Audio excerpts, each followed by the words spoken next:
What da da dang your heart, what da dang dang. And God dang your heart,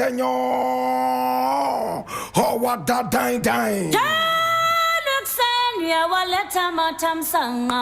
This is the voice of the Patriot, where we speak truth to power. Now here we don't criticize, but if we must, it will come on only one condition: to build and not to destroy. That is why we keep saying we are in the service of God and country.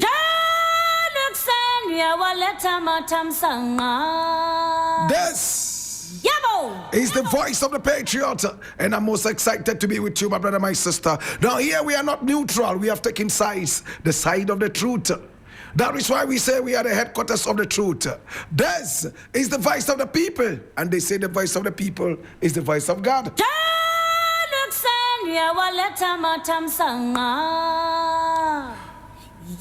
Now what else can I say? What else can I do but to just say thank you so much? I appreciate you and I love you.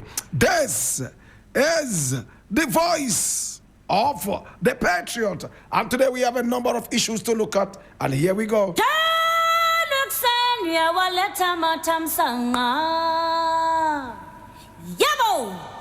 My brother, my sister. Now the very first story we are looking at is coming all the way from Ghana Word, and I need you to open your ears and listen with rapt attention.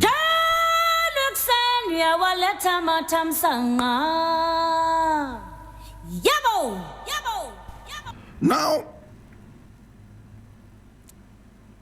this story is very interesting, and I truly need all of us to listen to this carefully. I read from Ghana Word. If Galamsey ban would affect livelihoods, then allow armed robbers to operate. J.B. Dankwa is the one speaking. And I read, a former NPP parliamentary aspirant for the Subini constituency, Joseph Wache Dankwa, has strongly refuted the argument that an absolute ban on illegal small-scale mining, commonly known as Galamsey, will severely affect a section of Ghanaians dependent on it for their livelihood. In an exclusive interview with Ghana Word in June 2025, the former NPP politician and tax accountant asserted that the environmental and societal damage caused by Galamsey far outweigh any perceived benefits. He urged the government to implement extreme measures to curb the menace. Dankwa vehemently rejected the notion that it would be unfair to vigorously clamp down on illegal mining without first providing alternative livelihood options for those involved. Galamsey has become an existential threat to Ghana. Now the very existence of the nation is under threat by Galamsey. This is not the first time I am saying this. I have said same years back, because anybody who is conscious of himself as a citizen of Ghana and does not wake up at night to think about what Galamsey is doing to our country is not a Ghanaian. No nation can survive without rivers, water bodies, and without vegetation covers. Yet we are so greedy that we want to destroy the environment to put money in our pockets. And I don't like that argument that we should find alternatives for Galamseyers before tackling the menace. Then let's allow armed robbers to continue doing robbery, because that is how they also live. He added, drawing a stark comparison.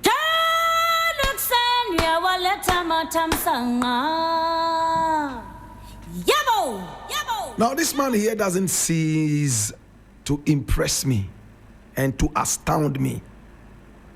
My brother, my sister, now this is what it is. Clear and simple. My brother, my sister, Galamsey is killing us. Galamsey is killing a lot of people out there. Our pipe-borne water is poisoned every now and then. Our crops are poisoned. And these are the two major things we need to continue living: water and food. Our food is from the farms.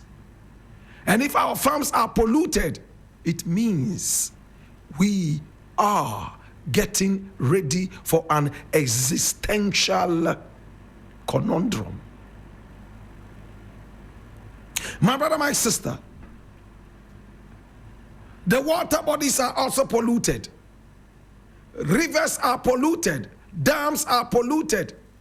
And water seeps deep into even our water table. So what do we say? As long as water is poisoned, the land is also poisoned. And even the water that we get from our boreholes, from our wells, and so on and so forth, for that matter, are all poisoned. And somebody says, oh, you know what? Let's get them an alternative livelihood before we stop this. And the gentleman here is saying, then let us also get armed robbers an alternative livelihood before we clamp them down. My brother, for me, Galamsey is worse than armed robbery. Whilst armed robbery targets one man at a time, Galamsey targets millions of people. Galamsey can kill millions at a time. Armed robbers only come for what you have. It is when the armed robbery goes bad that lives are taken. I am not in any way endorsing armed robbery. No. All I am saying, my brother, my sister, is that left to me alone, armed robbery is better than Galamsey. Both, of course, are evilous. But that is to tell you how serious Galamsey is. And any nation that encourages Galamsey is a hopeless one, is in a sorry state. And the former NP has hit it right on the nail. My brother, it's an existential problem. It's between life and death. We must tackle it headlong. And I hear Hanna Bissiw say, oh, you know, we seized about 40 excavators, and because we did not have a low-down truck to carry them to the right places, you know, before we came back after a few hours, 37 or 3 were gone, leaving 7. This is the joke of a century. So when you seize excavators, what do? You leave them there at the mercy of the weather? Then what do you mean by you have seized them if you don't have full control over them? I have seized this thing means that I have full control over it now. You can't go about seizing things with your mouth. You must put people in place to make sure that people do not return to these excavators. Are we serious about the Galamsey fight? Or we are just happy that the dollar has come down? And for that matter, Galamsey can go haywire. My brother, I will not sit down and watch any politician take my life down. I will fight every politician. It's my life. I have the right to protect my life. And if I see anybody who is a threat to my life, I will take you down before you try mine. And that is what every Ghanaian must have in mind. You have the right to defend and protect your own self and life. So when people go greedy and selfish, I beg your pardon, going out there to dig the ground and steal minerals, by so doing, they fill their pockets and then they poison our food and poison our water. What are we doing to ourselves? And irresponsible people who have been put in place to deal with some of these things are telling us cock and bull stories. What is wrong with you? I get so angry when politicians take us for fool. I will fight every politician, my brother, my sister, from head to the toe, if they take me for fool. You should do the same. Stop running after politicians and begging them for food. You are their employer. For that matter, summon them and ask them questions. But in Ghana, it's the other way around. We employ these guys and they turn around becoming our bosses, our gods and goddesses. No, things must change, my brother. I leave it here.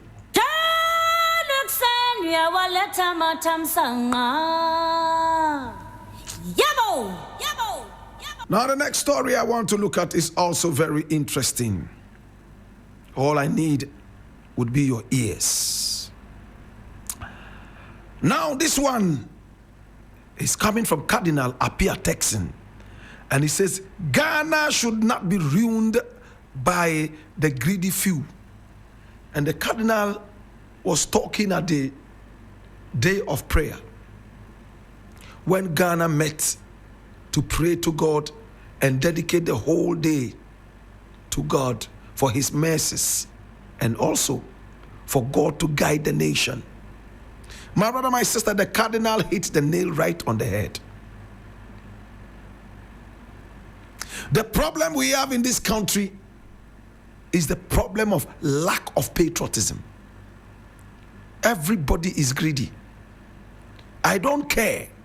Denying an orphanage all the money that is supposed to take care of these orphans, that is supposed to take care of the sick and the suffering. As long as I have enough in my pocket to flaunt.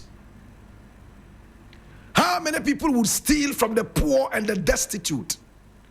And they buy big cars, fly private jets all around the world, and would not have an iota of remorse when they see these destitute children die right in front of their very eyes. We live in a country where people think they are smart when they steal from the government. We live in a country where we applaud people who travel around. When you make it to England, you are a hero. People all of a sudden look at you with a different spectacle. When you travel to Dubai, you travel to Malaysia and return. Hey, people come up to you and tell you that you are successful. How are you there? You make armor. I make them all because I travel to Dubai. But we are not looking at how we can make other people travel to our country and give us money for foreign exchange. Look at all the wonderful things we have in our country, naturally endowed. We are the only land in the world that is called the land of gold. We are the only country, my brother, my sister. The rest are fictitious. The Gold Coast, no other country in the world. Because when the white man came here, he saw so much gold, he was shocked. Today, my brother, my sister, we still have the coast of gold, but it is going into greedy pockets. My brother, my sister, the greedy few are those who are killing us. Leaders are greedy. Men and women of God are greedy. People who should know better are greedy. We are also greedy. You don't care if you rob the masses and see the masses go down into early graves. As long as you are well fed, you are okay. There are people who will take money to the church and pay tithes when they know that this money is supposed to be used to treat their mothers, their children, their whatever, close relatives. But no, they believe in the spirit that they can't see more than the human being sitting in front of them that they can feel and touch. What greedy, wicked people. What is wrong with us? What is wrong with us? Well, the Cardinal says that we are greedy. And if our nation would grow, we must put aside all the greed. I go to America and it looks like people don't really want money. But yes, Americans are humans. They also need money. But they work for their money. Hardly would you see an American flaunt his wealth.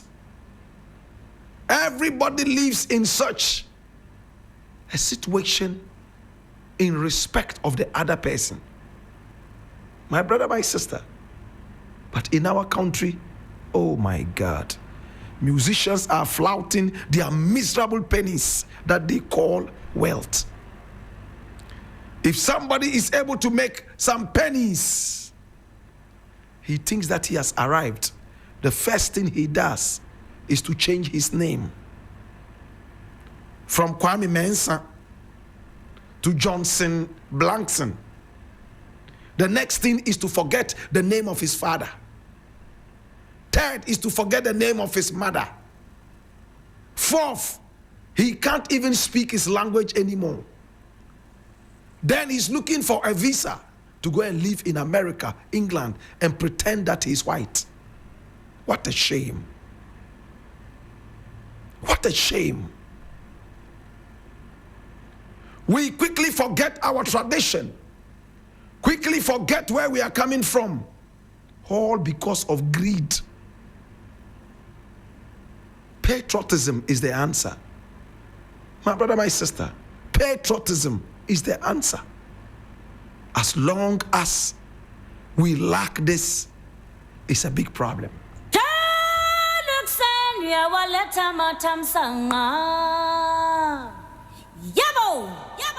Now, the last thing I would like to look at is also taken from Ghana Web, and it says, we want our native language to be heard on the floor. Speaker Bagbin to Parliament. Wow. Alban Bagbin is speaking, and what is he saying? He's saying that he wants to hear some local language in our Parliament House. My brother, my sister, most of the time, it's a competition of vocabulary in our Parliament. English vocabulary. We want to see who speaks the English language best. So it looks like before our parliamentarians go to the Parliament House, they go for the Oxford Dictionary. They look through it and find polysyllabic words. They find words that even Queen Elizabeth does not understand. Then they take it to a Parliament House that is supposed to be a local Parliament House. They speak to their own misunderstanding and leave it like that. Right after they have finished unleashing their English vocabulary on us, they sit down and prance in their airs of confidence and bliss. It's a sickness. My brother, my sister, this is a complex. It's a sickness that is called megalomania. It's a mental illness. Simplicity no longer has a place in Ghana. Everybody has something to flaunt. And sadly, what they flaunt is nothing but colonialism, imperialism. They don't flaunt African-made cloths. They don't flaunt African food. No, they flaunt food that Chinese people eat. They flaunt European food. They flaunt American fashion. And at the end of the day, we claim we are independent. Alban Bagbin says, now he wants to hear some local language in Parliament. It might be a challenge at the beginning, but when we go for international conferences, the Chinese are represented. And for me, the Chinese language is the most difficult language any man can speak. My brother, my sister, the Chinese alphabets do not look like any other alphabets that I know. My brother, my sister, but people still speak Chinese. And when they speak Chinese, there is somebody who translates that for everybody to understand in a certain language. This brings us to the same discussion. If we were to choose one language in Africa that will be a national language, which one would it be? And this question can bring a tribal war in Ghana. Every ethnic group believes that, yes, our language is superior. There's no problem if you think that your language is that important. But the journey that we are embarking on does not need self-aggrandizement. What we need is, which language has the head start already? How many people speak that language in Ghana? How many people understand that language in Ghana? Let us give it all the power. Let everybody hold it up. With time, other languages will come up. But no, tribalism will not allow us to accept one language in this country. If I pick language A, B, C, E, F, G, H are ready to pick up arms. And they will explain that in some history that is ridiculous. If we don't accept to promote ourselves despite our differences, then my brother, we will keep speaking the Chinese and keep speaking the English every day. And priding ourselves in the fact that the English language should be our competition. The Chinese language would soon be our competition. After all, they are teaching Chinese in the University of Ghana, our foremost university. Need I say more? I like what Alban Bagbin said. But are we going to make room for translations in the Parliament House? I would say that we should start by speaking Pidgin. We should start by speaking Pidgin English. And the other day where I go there, the thing where I see my eye no like at all.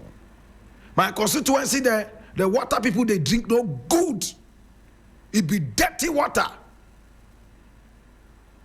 Where if you see the way the animals they chop the grass for there, it dey like the world won't come crash self.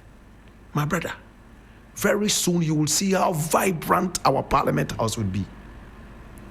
I'm telling you that there are a lot of Ghanaians who can't speak Pidgin English. Because when we were in school, we were told that it was ridiculous to speak Pidgin English. Meanwhile, that is what Jamaica speaks as a national language. That is what is spoken in so many Caribbean islands. Why would Pidgin English be ridiculous when English language itself is not ridiculous? Pidgin English that has more of my flow and style and even language.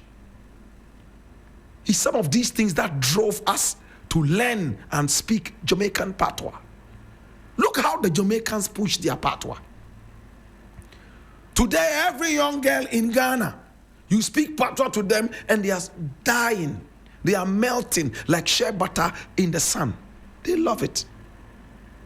Half of the young ladies who liked me in the past liked me because I spoke some Jamaican patois.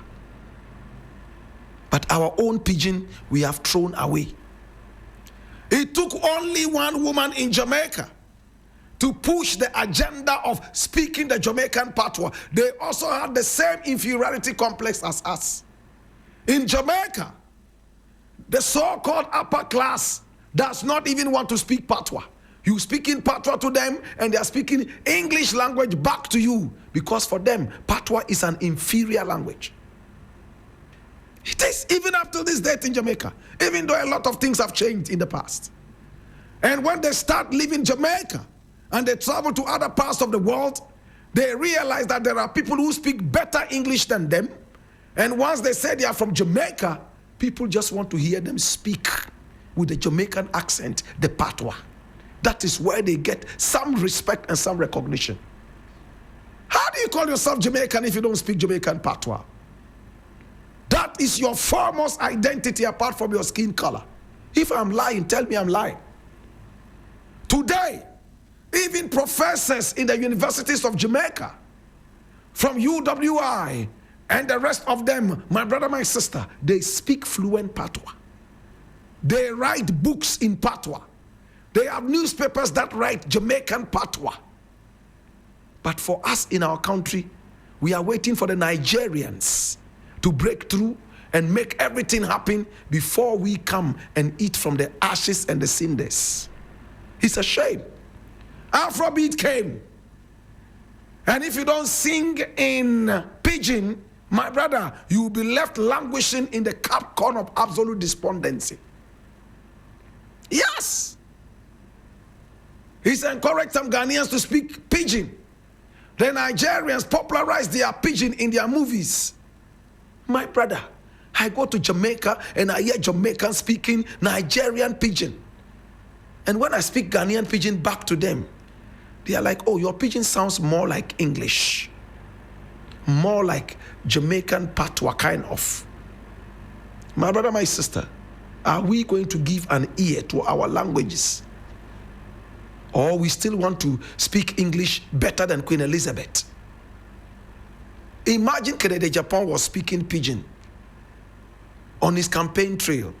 One of the things that made Mahama win the election, pidgin. When he went to the youth, he spoke pidgin. He said, the bad thing where you guys they do, it no be problem. Me, if I win, if you make a chop this election, I go come out all the tax for top. Something where you want to take, go see your how far. Then they put tax for top. No, I go come out them. How many of you they believe me? And the youth, yeah. Baumia went there speaking English like a disappointed British parrot. Nana Akufo-Addo went there speaking English like a disappointed American parrot. My brother, my sister, let's speak in our accents. Let us encourage the pidgin. It's important. I remember in school, they used to tell us, don't speak pidgin. If you speak it, you will spoil your English. Yo. Thanks so much, Alban Bagbin. God bless you. I appreciate you for this important thing. And, wow.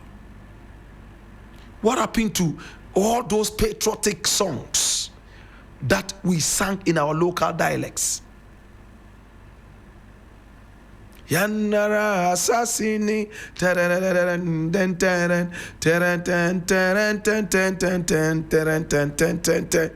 what happened to Yanara assassini? What happened to the Ewe version? What happened to the Dagomba version? Ting bang yala ti ba ting bang ti ani mamal kakani tinik bang ti manga cheka di yule do dan shal zogo ti mal pamba ni song te ka ti mal ti ba ting bang na wunang ti yiko ka ti tum matargi che ka ba me kana nan ti tum ka chi shala so kam zak bang mang ye ko tum da dem vyale ko so kam zak bang mang ye ka ti mi you do, oh God. So comes a bang mang ye, ko tum da dem viale ko. So comes a bang mang ye, kati meeting you do. Hey, how many people speak Dagbani? How do these words touch you? Everybody come together. Let's do only good things, and the word there is only. Let's do this. Let's put in all the effort, so that our own land would also rise to the top. So comes a bang mang ye, ko tumda dim viale ko. So comes a bang mang ye, kati meeting yuli do. Then you leave it and go and you are talking like a disappointed British parrots. All of us are guilty. All of us. Thank you so much, Alban Bagbin. Let's encourage this at national events. Please let us sing some of these patriotic songs in at least 2 of the languages. At least. I'll leave it here.